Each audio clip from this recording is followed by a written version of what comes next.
Hey, do you ever wonder which is the best ship in Royal Caribbean's fleet? The answer is that you get to decide which one is best based on what you're looking for. Royal has 29 ships, so you might be overwhelmed by all the choices and need help to narrow it down. A great place to start is to understand the classes or groupings of ships, and that's where I come in. I'm Pat from 5 Minute Cruise Tips, and I'll be your guide. I'll give you the flavor of the different classes and what makes them unique, so you can see which one fits for you. And I'll also give you some resources that you can use to pick the best ship in that class. I'll keep this short, punchy, packed full of information, and as always, under 5 minutes. Now, Royal has 8 ship classes. This is a handy fleet guide that you can find online. It lays out the ships in each class, the size, the age of the ship, even some of the features on board. I'm going to start with the smallest class and work my way up, but keep in mind, bigger is not better. Each of these classes is amazing in their own way. First up, Vision and Radiance class. This includes Grandeur of the Seas and Jewel of the Seas. These ships are smaller, 2,500 passengers, but they're beautiful with old world charm, a lot of wood decor, and a more personalized experience. These are the ships where your favorite bartender will remember what drink you're going to order. Out of the whole fleet, these ships have the best views of the ocean from the inside areas. Also unique is the Centrum, which is the lifeblood of the ship's entertainment. There, every night you'll have live music and some sort of entertainment, whether it's game shows or dance parties. There's also a covered solarium, which is great for rainy days and cold weather.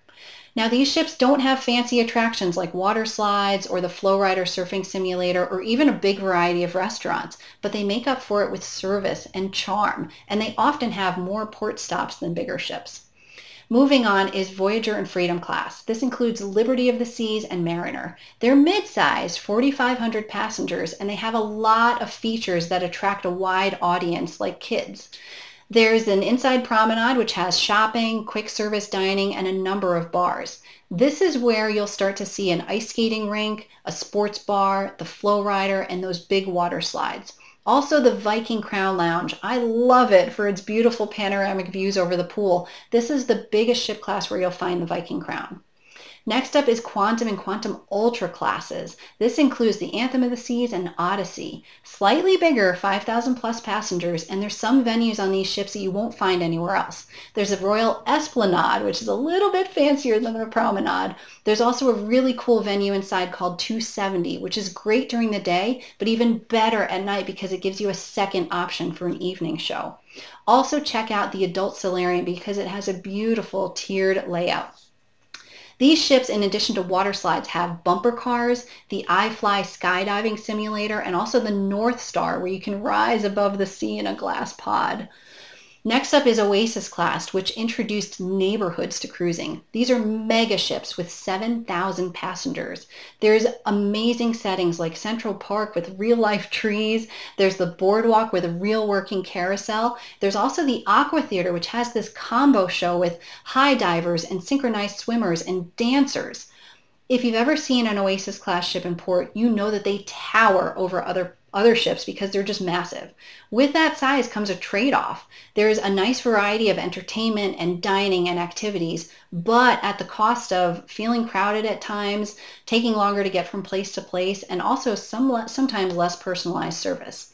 Finally, Icon class. These ships are huge with 7,500 passengers. Just think newer and bigger. There's more entertainment, more dining options, more water slides, new neighborhoods.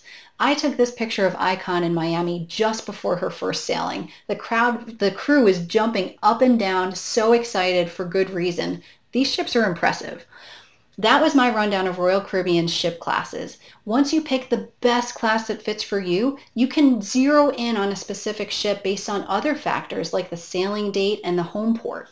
To get more information on the ships, I have some resources for you. 1, download that fleet guide that I showed you. 2, check out the fact sheet for each ship so you can see more detail on the restaurants and the features on board. 3, look at the deck plans and recent video ship tours to get a sense of the layout and what they look like in real life. Now that you know these classes, now that you have these resources on specific ships, you have everything you need to pick out which ship you think is the best one in the fleet.